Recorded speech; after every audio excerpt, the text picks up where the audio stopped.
name is Joshua Pellissier, and I'm about to teach you something that most men will never know about attracting women the right way. See, about 8 years ago, I became obsessed with learning about how to attract women. For me, I tried all sorts of different things. I spent several years in a row just losing everything I had to gain this one skill, because to me it was the most important skill that I could ever learn, how to attract and keep my future wife, and that's what I really wanted.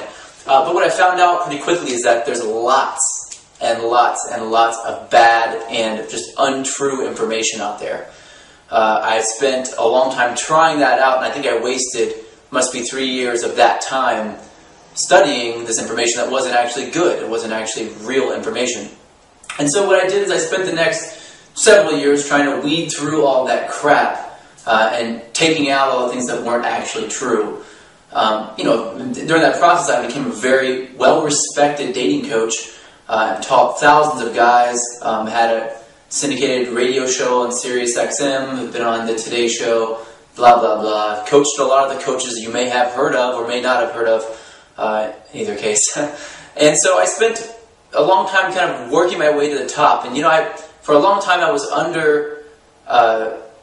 under contract to keep from telling a lot of the things that I knew were true for me that could solve a lot of the guys' problems immediately that I was teaching, because it was bad business to teach those things immediately.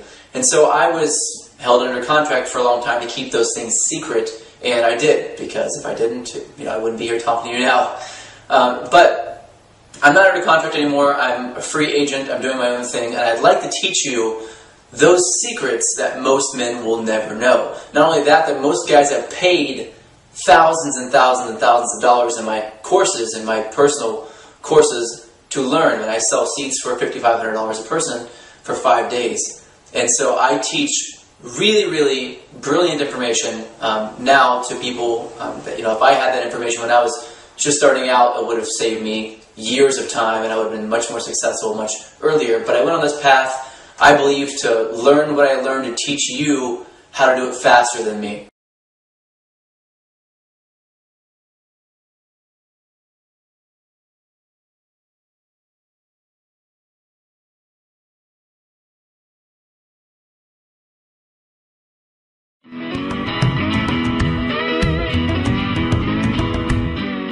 So what is the biggest mistake that men make, and how do you avoid it? Well, it depends on what atmosphere, really, but let's pick a specific atmosphere.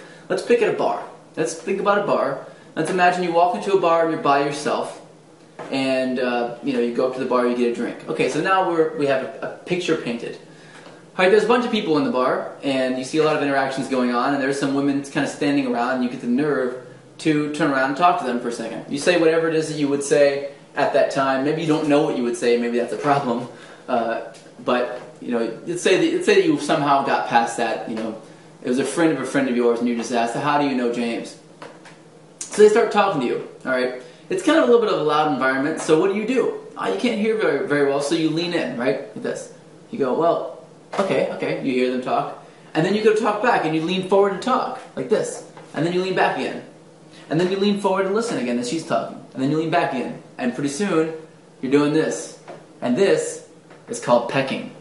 Pecking says to a woman subconsciously, "Hey, I'm not interesting or important enough for you to listen to. So, I'm going to bridge the gap as much as possible between my ear and your mouth and my mouth and your ear to make sure that you don't get bored by realizing I'm too much work and walk away. Because it's only a matter of time before you realize I'm not important or not interesting enough to talk to."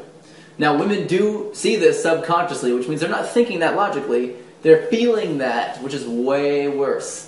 So, what do? Okay, well, instead of leaning forward, you do this thing. This one thing is going to change the way you attract women forever. And that is you do this. You turn your head, if you can't hear, you lean not toward them, but you lean a little bit over in sort of a perpendicular direction. So, sort of 90 degrees. If she's in front of you here, I'm going to lean this way to the right. So I'm going to lean this way, and I'm going to point to my ear.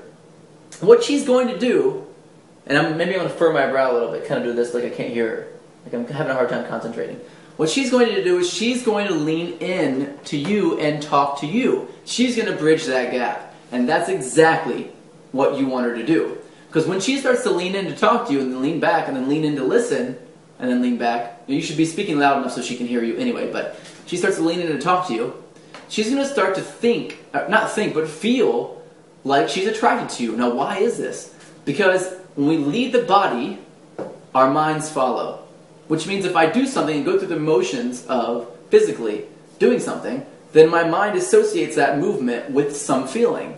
And women typically don't lean in to talk to a guy unless they're attracted to him. And so as they're leaning in, they become more attracted to you.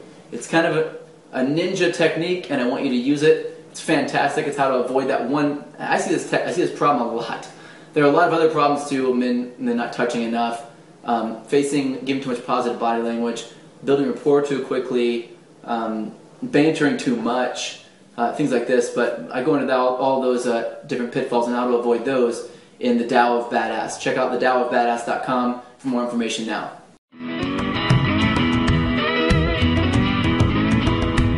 The three types of attraction are emotional attraction, logical attraction, and sexual attraction. So if you can imagine a triangle, sexual at top and then emotional and logical. Now, I only explain emotional and logical attraction because sexual attraction is pretty much self-explanatory for most people. But emotional attraction seems to be counterintuitive. So emotional attraction is actually rapport. And that is essentially, rapport is an direct emotional transfer from one person to another. So if I can build rapport with you, it means I can transfer my emotion to you, and you can transfer your emotion to me. And because of that, we have a trust with each other. So that's what builds is like really strong trust.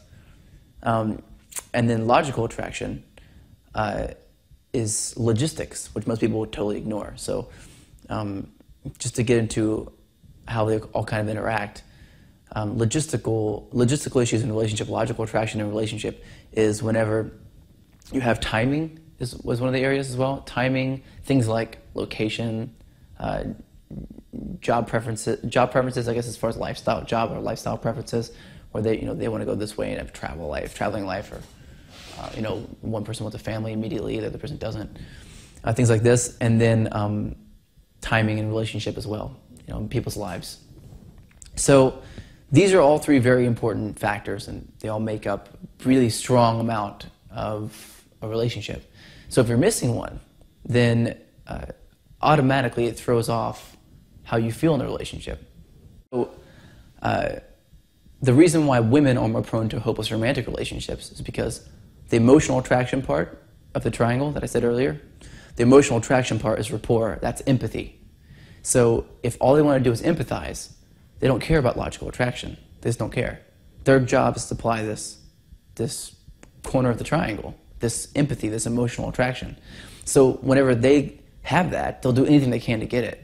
So whenever they have it, typically they're like, I've done my job. Now the problem is, if you have a weak man who doesn't know to supply the logical attraction side of everything, then he buys into the hopeless romantic idea too, and then they both end up, she ends up having to supply logical attraction later, which she has to then play the male gender role to do, and then all of a sudden you have switched gender roles and it doesn't work out. So men typically fulfill the logical attraction role and typically have more superficial love relationships, which makes sense. And they sleep with a lot of women, and just typically doesn't seem like it matters that much to men, usually. So what happens here is, as a provider protector and a social provider social protector, the whole concept is to be able to use a system to make themselves more valuable. So I can manipulate the society around me and the system that I live in, and so it works for me. So that's very logical, So you have these two extremes, but they're equal parts to each one, and you have to be able to both are very, very important. As soon as one starts to lack, the other person automatically will pick up this lack. And whenever that happens, there's a whole new slew of problems.